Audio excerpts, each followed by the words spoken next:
Welcome to the Daily Allegory through Astrological Divination. Today, I'm going to be doing a spin-off of Raven Steals the Light.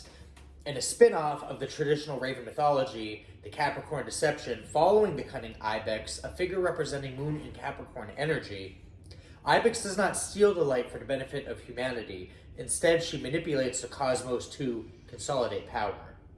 The story is going to begin with an Ibex characterized by her ambitious and calculating nature, deceiving the light keeper through the prolonged campaign of gaslighting and emotional manipulation.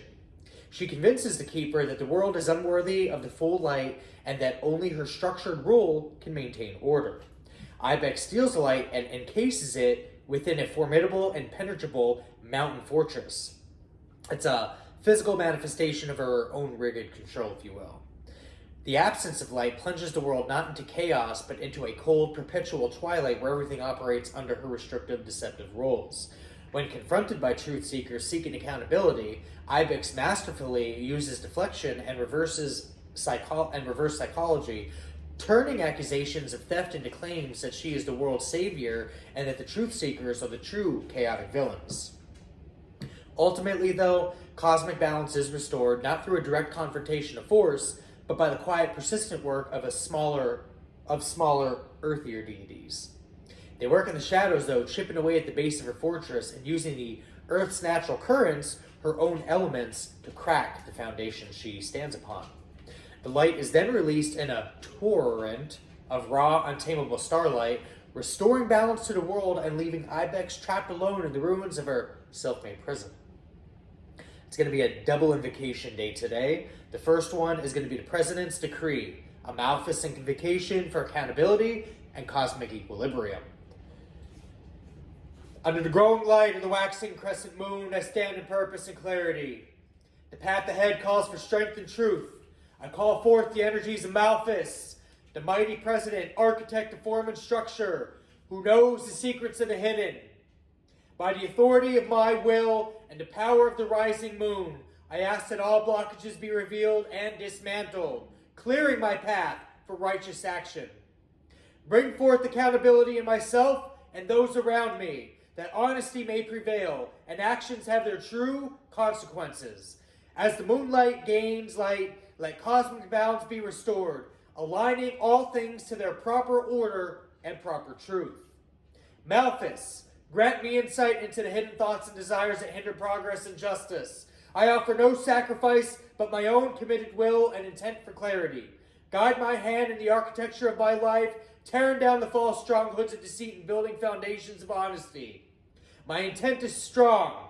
My purpose is true, so mote it be. By my command, I declare it so, and so it is. Raven steals the light. In the deep, inky void, long after the raven had gifted the world its stolen sun, moon, and stars, a fragile peace reigned. The people had light, but the cosmic balance remained precarious, a delicate scale tipping between ego and emotion. This is the story of Kela, a direct descendant of the raven, gifted with a profound intuitive mind, moon sextile Mercury in the third house. She was an innate communicator, a master of subtle language and hidden meanings.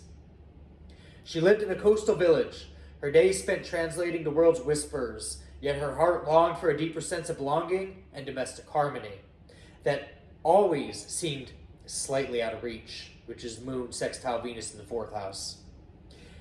She felt the world's emotional landscape acutely, and an empathetic soul who could find beauty even in the broken. Her great challenge was a constant internal struggle with the need for perfection and service to her community and draining obligation that created friction and self-undoing, the moon opposition Jupiter in the sixth house. The more she served, the more her own emotional well-being seemed to suffer, creating a constant sense of imbalance and emotional excess. Yet, she possessed a quiet, disciplined resilience in her dealings with others, a calculated patience that earned her a strange respect among her peers. Moon sextile Saturn in the seventh. The story begins when a great void walker, a powerful entity of forgotten cosmic law, notices this unbalance in the cosmic tipping. The world, saturated with light and knowledge, had lost its appreciation for the dark. for the balance. The stars began to flicker, the moon waned, and an emotional dissonance, a cosmic sickness spread across the land. The imbalance triggered a deep primal wound with Killa, a pain that echoed an ancient collective hurt and a feeling of being an eternal outsider. A cosmic wound she could not heal, Moon Square Chiron. One night, the moon went dark entirely.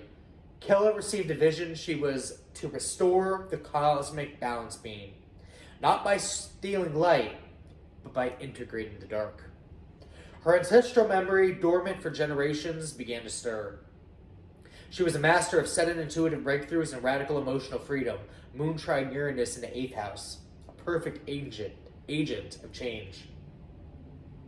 Her mission wasn't a physical journey, it was a psychological and spiritual one. She used her powerful communication skills, Mercury in 3rd, to gather the elders. She had to convince them that the problem wasn't a lack of light, but a fear of the dark. She had to make them see the beauty in the shadows, the necessity of the void. Her journey into the collective unconscious was fraught with the emotional excess of the world's fears and anxiety, Jupiter opposition in the 6th. She faced the shadows of the village, the secrets hidden in homes and heart, finding her own domestic peace in the process, Venus in the 4th. She maintained her composure through the storm, using her Saturnian discipline to navigate the chaos. In a climactic internal struggle, Killa confronted the Voidwalker. Instead of fighting it, she used her radical empathy and intuitive understanding of change, Uranus in the 8th, to embrace this entity. She understood that the Voidwalker represented the necessary, raw, untamed emotion that the world had repressed. By accepting this dark, she had healed her own deepest wound, being the Chiron square, restoring a sense of belonging not just to her community, but to the cosmos itself. Killa didn't just restore the light, she restored harmony. The moon returned, fuller and brighter, the stars regained their brilliance, and the cosmic balance beam finally rested in a state of dynamic equilibrium.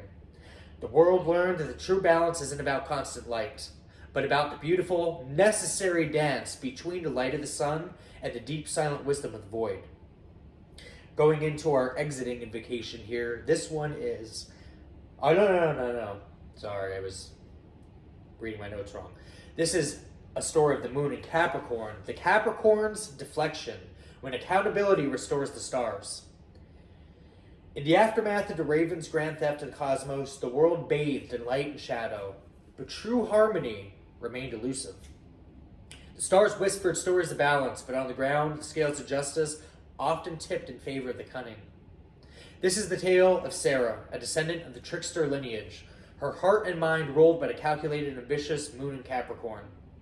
Sarah was a master of control, her emotions locked down, a facade of cool competence masking a desperate need for status and power. She was a very deceptive Capricorn character, her every interaction a calculated gambit for an advantage.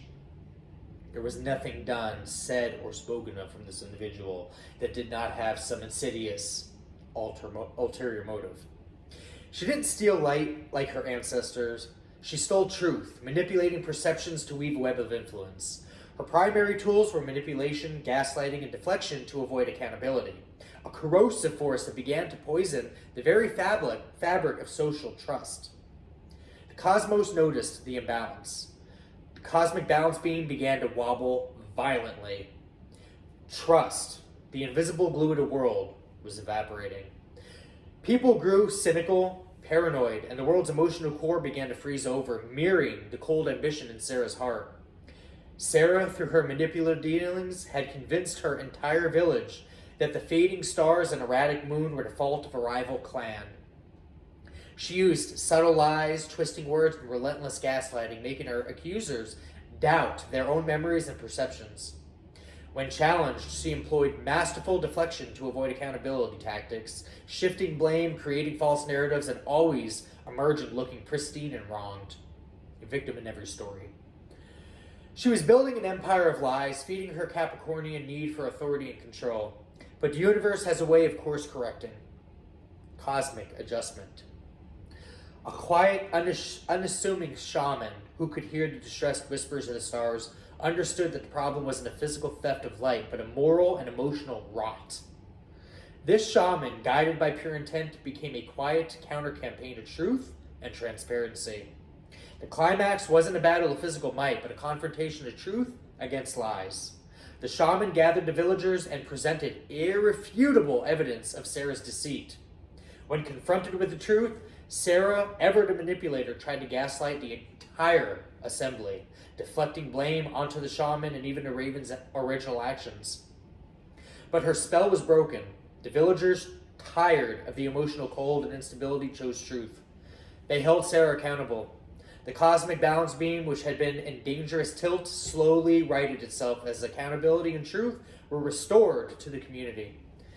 Sarah, stripped of her influence and forced to face the raw consequences of her actions, was left alone with a cold, ambitious heart. The world, however, began to heal.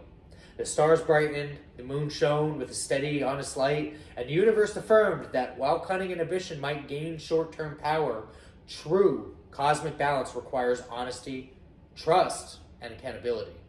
With that being said, let's end this with a powerful invocation of personal will. Centering here in Capricornian energy. In the waxing light of the moon in Capricorn, I center my will. I call upon the disciplined energy of the ambitious earth sign, the drive for integrity and structure. Let this steady foundational power be my guide during this waxing crescent phase. Reversal of manipulation and deception. I stand as a beacon of truth. All attempts at manipulation are now in reversal and are acknowledged and dissolved. I see through the smoke and mirrors of deceit. All seeds of doubt planted by deception are uprooted and cast back to the void of their origin. My mind is a fortress of self-knowledge and clarity. Calling for accountability and honesty. I demand accountability, first from myself and then from the world around me. I speak with honesty, a clear and honest voice that resonates with the core of truth. No lie can stand in my presence, for my intention is pure and my sight is clear. Restoring the cosmic balance. Through my commitment to truth and self-mastery, the cosmic balance is being restored within my own life. The scales of justice find their equilibrium. I am a balanced force of light and shadow, ambition and integrity, true dualism by nature. So it is. With my spiritual authority, I declare this to be so, and so it is. That's all I have for this one. Hopefully we all make good choices out there. I'll see you in the next video, guys.